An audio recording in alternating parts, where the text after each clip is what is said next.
Hey everyone, this is Ruth Marquis, your favorite realtor. I am here with this video, and I know maybe you have asked yourself before, what do I do when I'm not ready to buy a house? I want to clear up something. I am not here to put you in more debt. As a realtor, I am not here to see you struggle to pay your mortgage. That is not the goal. Everybody is in a different walk of life. My thinking is, you're paying rent anyway. Why not get a house and have something at the end to show for what you're paying rent for?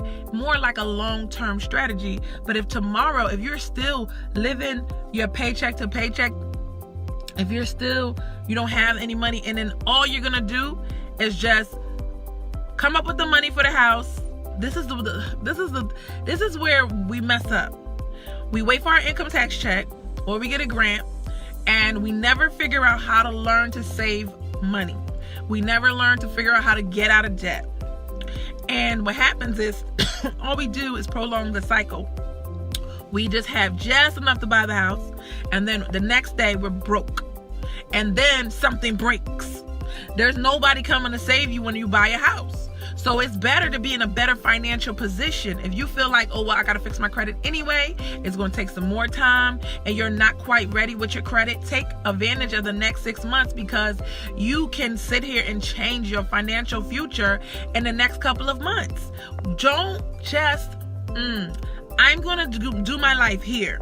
I want to buy a house, but since I can't buy it today, I'm going to go back to my regular life, and I'm not going to worry about the situation at all, because your finances and buying a house is married to each other. If you're on here, say hi. Hey, Alzi. If you're on here, say, what's up? How are you? Good morning, good afternoon, wherever you are.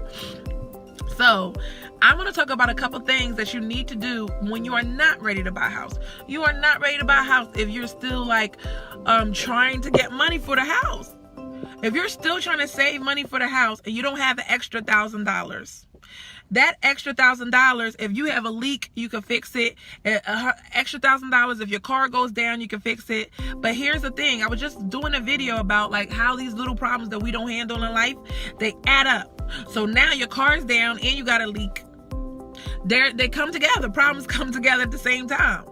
But hey, Jonathan, how are you? Good afternoon. So if you don't handle them as they come, they become bigger and bigger problems.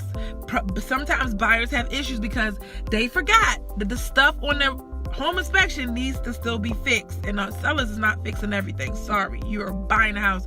They want you to fix some stuff too. Right? Because they're like, it was fine with me. I'm good. It never happened for me, and I'm done with the house. So why should I continue to pay for stuff that I'm not going to be benefiting from? And the mentality, I'm not saying it's right. I'm not saying it's wrong, but it is the mentality, right? So if you're going to be an owner, you're going to have to get used to fixing things in the house. And I feel like sometimes buyers make sellers pay for the landlord. Okay, you're my landlord still. They transfer the mentality of the landlord to the seller, but the seller doesn't have to fix everything. They could just sell their house the way it is and find somebody who will take it the way it is. But there's some nice sellers out there, they will fix the property, right? So anyway, we're not talking about that today. We're talking about how our mentality has to shift in order for us to be in a better position to buy. What I would not like to see is that time goes by and nothing changes and nothing happens, and then we're not where we want to be next year again and again and again and again. How many of y'all are going through that again and again and again and again? Our income doesn't change. Our bills, they go up, and our income stays the same. And life gets harder and harder. We don't do anything to change our careers. We don't do anything to change our education level or our skill level or adding new skills or adding side hustles, and things stay the same. I don't want things to stay the same between that period where you're not ready to buy to when you are buy. I want you to make a plan and start to execute that plan. So number one, pay down your debt. Pay down your debt. If you want to talk about debt reduction, Dave Ramsey's the guy. If you want to talk about financial freedom, Robert Kiyosaki, author of Rich Dad, Poor Dad, that's my mentor for that. For debt repayment, Dave Ramsey's cool. So what the first thing he says is, we're going to get to this though, is get $1,000 in your emergency fund. That's your thing. But let me tell you, you got to get current on your bills. You can't be with, oh, I'm 2 months behind, but I'm working on my emergency fund. No, emergency's about to happen right now because they're about to take something from you because you didn't pay it, right? So getting current is what I'm saying. Paying down debt, getting current on this month's bills, because you cannot fix your credit and still have, oh, but I didn't pay my card for 2 months. You can't do that. It doesn't work like that. Getting current on your bills, that's everything to do with buying a house. So getting current is super duper important. Pay down your debt and fixing your credit is my first point. Pay down the debt. Whatever it is that is choking the life out of you, that is taking the money out of you, you're going to find a way on how to to get out of that, okay? So now it could be credit card payments, it could be card payments. We need to get down on this debt. First and foremost is your mentality about it. If you have $4,000 left on your car note, you could pay it off. If you have, but why are we dragging it out for 6 years? Why are we doing that? They're making money off of us. They're making money. Yes, it's convenient. Credit is great, but they're making money, and you have to play this credit game. So in the long term, I'm not paying you as much as I would have paid you.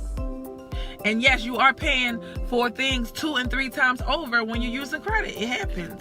So that's the first thing I want you to do, is pay down, get current, and that's going to help you fix your credit. Fixing your credit is another video. So number 2, your emergency fund is super duper important.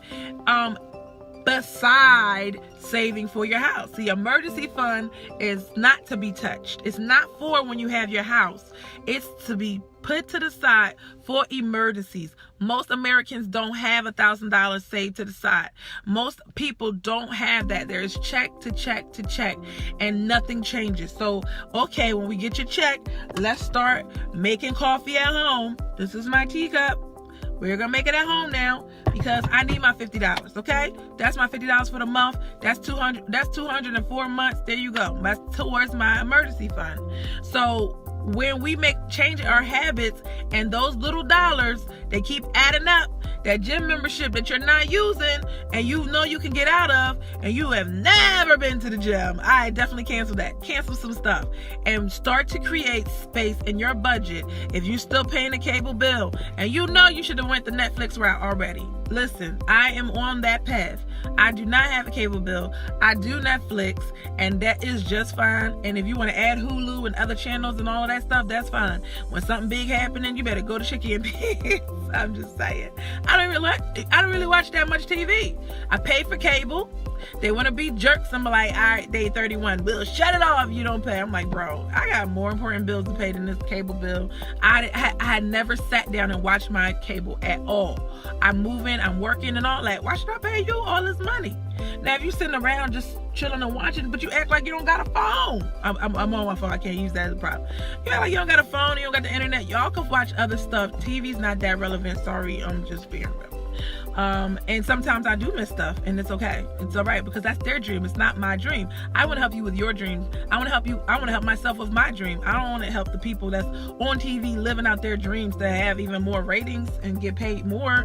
Nah, I'm not interested in that. Number 3, have 3 to 6 months of living expenses. If you're not ready to buy a house yet, and you're working on already getting like your bills, like your money for your house up, also consider 3 to 6 months of living expenses, because what you want to do when you get the house, you want to keep the house, right? How many people want to keep the house once they get the house? Raise your hand, raise your hand.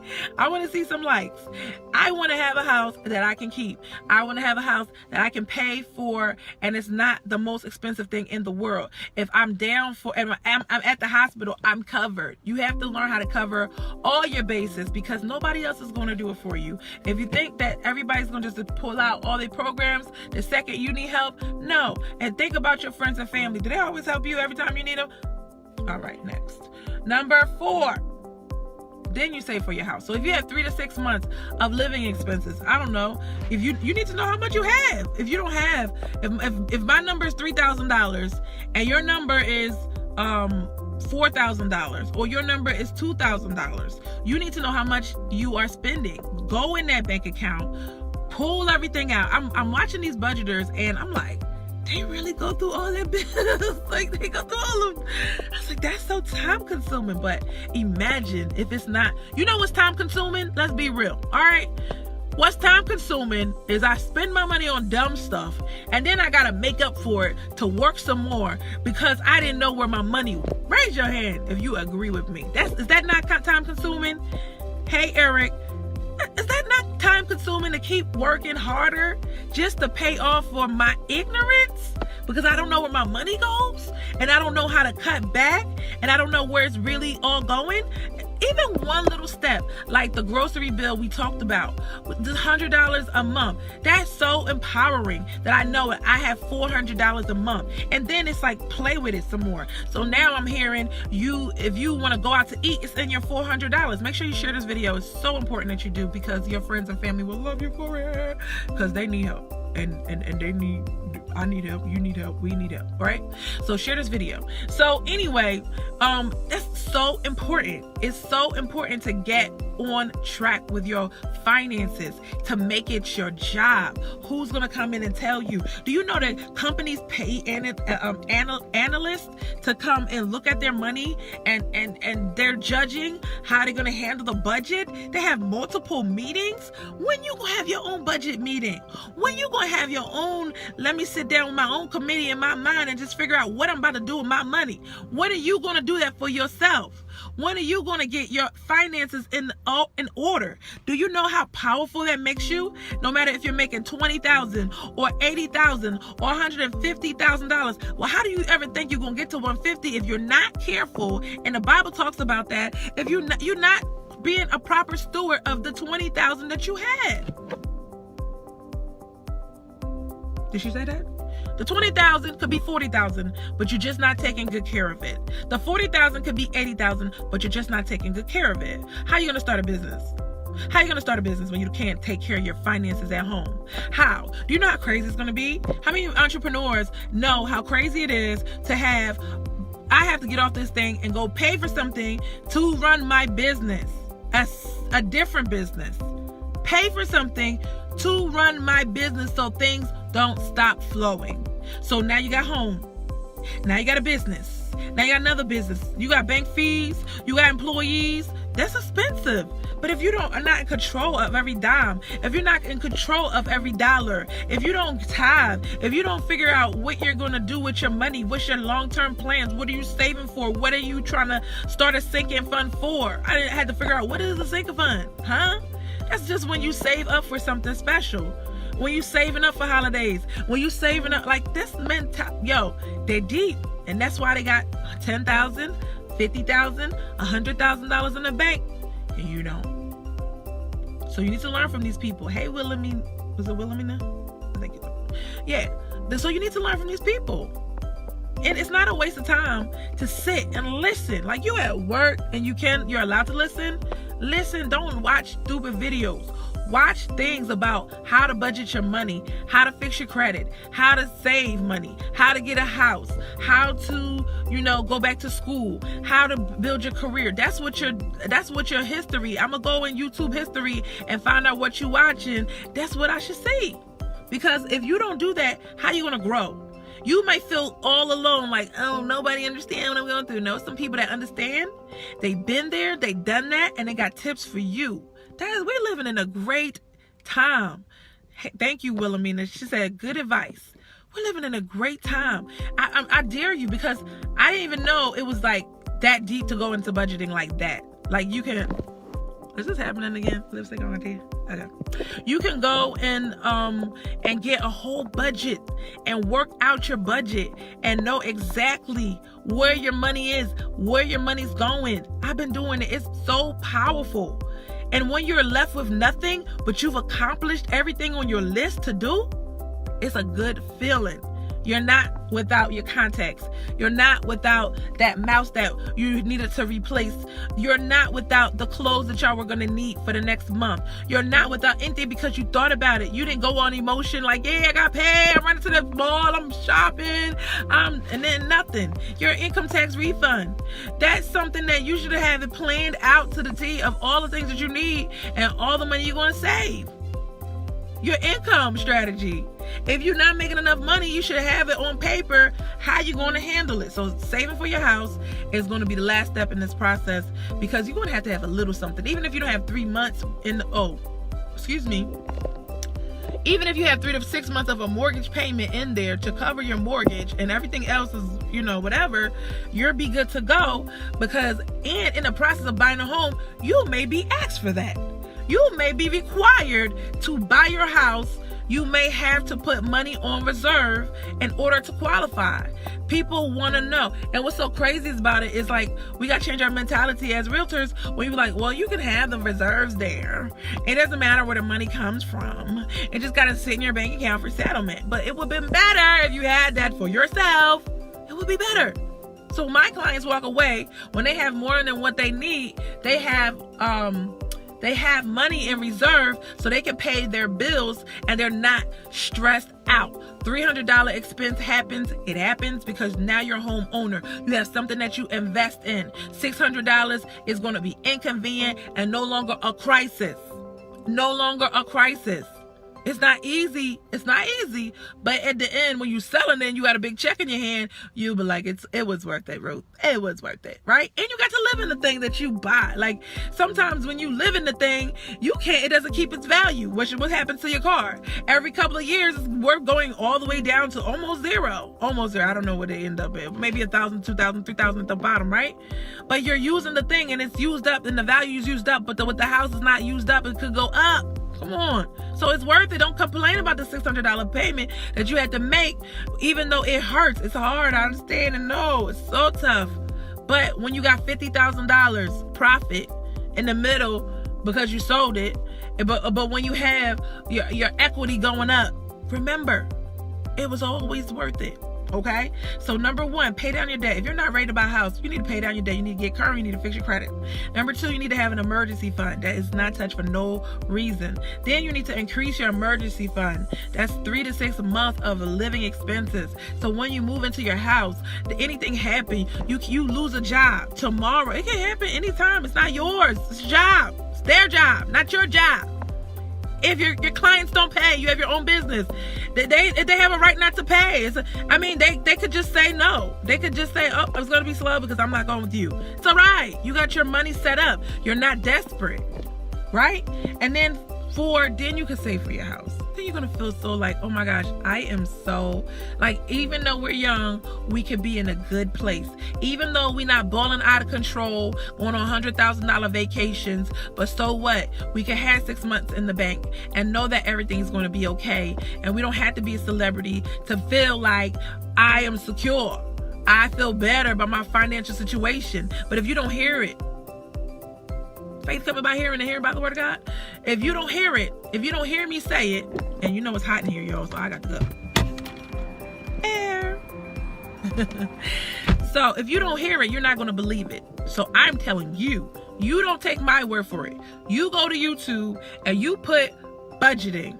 You put budget my money in there. You put whatever about budgeting. You put Dave Ramsey. You put save, get out of debt. You put those things in there and you begin to learn and you begin to dig, and this starts another journey. It starts another mindset. I could not believe that that was the key to budgeting. The little dollars that we spend. It's not the huge dollars, it's it's the little dollars. Because the big dollars, we doing the right thing. We're paying our bills, but are we paying ourselves first? Because we like 10%. What am I going to do with 10% of my money? Let's say you had a $900 check and you had $90 That's like the same. What is that $90 gonna do? $90 ain't gonna buy me. It's not gonna make me a millionaire. $90, right? But $90 is $180 a month. Let's just say it's $200 every month. That turns into $2,400. You begin to invest it. You begin to learn how to multiply it and double that money and double it again and double it again.